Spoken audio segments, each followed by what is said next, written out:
In the early 90s, one of the biggest ever health scandals hit the headlines.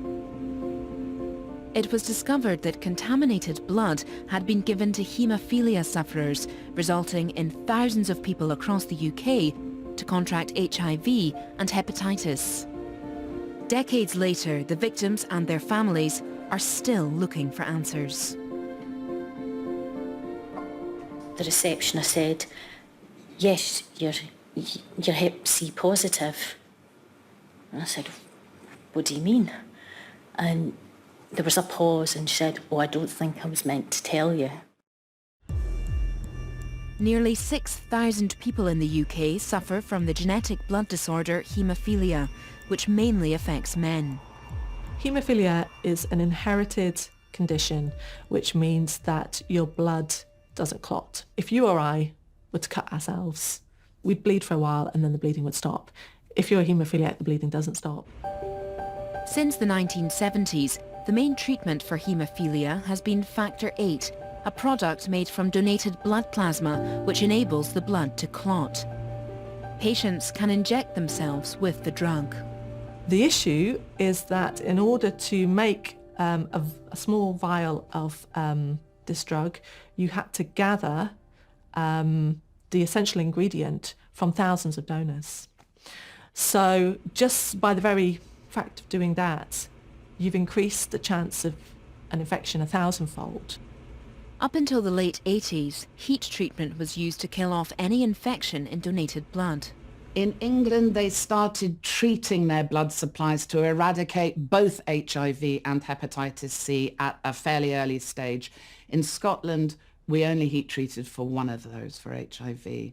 So hepatitis C was still getting through to the population of people that were using blood. In a shocking discovery, patients found out that in order to meet demand for the Factor VIII product, blood had been gathered from all kinds of untested blood donors, including American prisoners. It's recognised internationally that the safest donors in the world are people who do it altruistically, so they don't do it for money. As soon as you start paying donors, then there is an incentive to not be truthful. And part of the problem is that blood was imported from the US, where paid donors was routine. So then you're in a situation where, for example, if you're a drug addict and you desperately need money, and an easy way to give money is to give blood, then there's every incentive in the world to go to a blood donation centre, lie all through the form, give your blood and get your money. And any infection that you may have enters the blood supply. By the end of the 1980s, thousands of haemophiliacs were infected with hepatitis C or HIV due to blood products given to them by the NHS. Patients discovered that health officials had known about the risks of using donated blood plasma since the early 80s, but the information had been kept from them. You could maybe say that when the drug first came out that the extent of the risks weren't known, but there became a point when the extent of the risks were very much known. And in fact, the authorities knew that some of these people had been infected and still didn't tell them. And they had relationships, they had families, they had wives. There was a really high risk that they would infect their partners. Well, if you have any sympathy for those health officials, it would be around the fact that as this was emerging, they didn't know what they were dealing with. At that point, when people were starting to get ill, hepatitis C hadn't even been identified as an organism on its own. It was called non-A, non-B hepatitis. HIV, however, was well known about. Many people with hepatitis C don't have any symptoms, so it can be undetected for a long time. It infects the liver and can cause serious and potentially life-threatening damage. Peter Gordon-Smith was one of those infected with the virus. He found out in '94. He was called to a meeting at the Royal Infirmary, Edinburgh, and he was told by a doctor that he had it and then trundled off with a little leaflet. They didn't really go into great detail about how it would impact on his life, and I certainly don't think that they were very honest about what would happen to him. And there is a letter in his archive where he describes being incandescent, because they tell him that he's had it for some time, but they won't tell him when. Why did it take a long time to be able to screen that blood supply and identify potential contaminants? And why, oh why, were the people directly affected not told of their status? The most unusual thing, which still to this day has never been explained, was that every single one of these people that I spoke to asked for their medical records, and every single one of them had a gap in their medical records during the period in question. So someone had gone into their medical records on a massive scale, hundreds of haemophiliacs in Scotland, and removed the records relating to this key period. And we still don't know who did that and why. By 2003, the victims and their families were putting pressure on the government for financial compensation. Because of their infection, they couldn't get life insurance. And if their work found out, they often lost their jobs.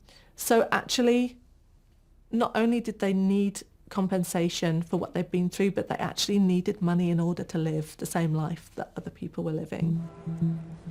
After decades of campaigning by the victims and their families for information to be released, finally, in 2009, the Scottish Government announced an inquiry into the contaminated blood scandal would be chaired by Lord Penrose, but only a handful of haemophiliacs infected were invited to give evidence. So pretty quickly after the inquiry was set up, I started getting calls from the haemophilia community. They were raging because they'd all been told they couldn't give evidence. The stories were actually extremely different. There was everything from, the guy who was my age who was infected as a tiny toddler, to the guys who had unwittingly exposed their families to infection, to women who had been infected when they had a blood transfusion after childbirth. So to invite 6 people forward was really,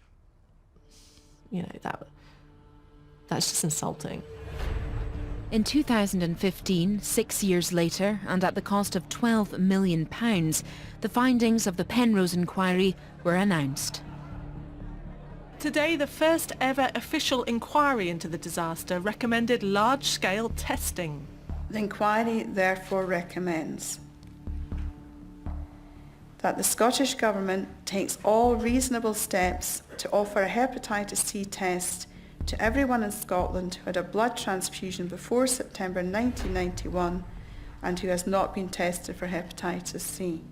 But it mainly concluded there was little which could have been done differently, prompting furious reactions from the victims and their relatives. This has gone on for 30 years and there's still no justice at the end of it. It's a whitewash, but I said that 8 years ago when the very first day of the Penrose inquiry, and I've not changed my views. What they wanted was the truth. They would have paid £12 million for the truth. They didn't get the truth, and they didn't get compensation either. It made one recommendation, which was that if anyone out there has had a blood transfusion before 1991, they ought to get themselves tested for hepatitis C. That was it. It's just not good enough, and the families actually burned a copy of the Penrose report to protest at that.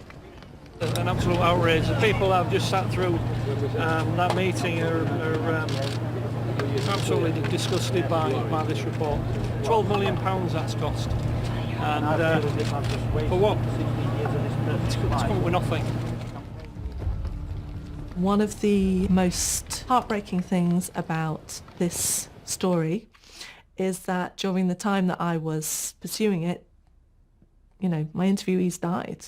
It was really heartbreaking, and it really brought it home that they didn't have time. They didn't have time to wait around for inquiries and for various changes of government to look at it all over again and to, ask for medical evidence all over again.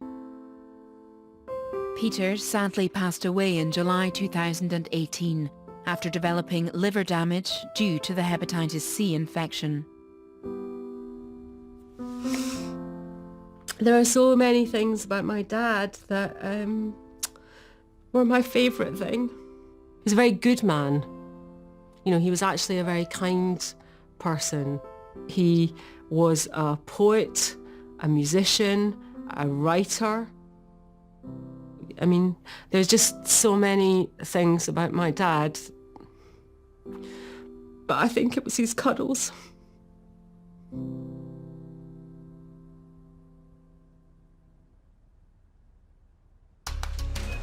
The contaminated blood scandal has led to the NHS making major changes in the way they treat blood products.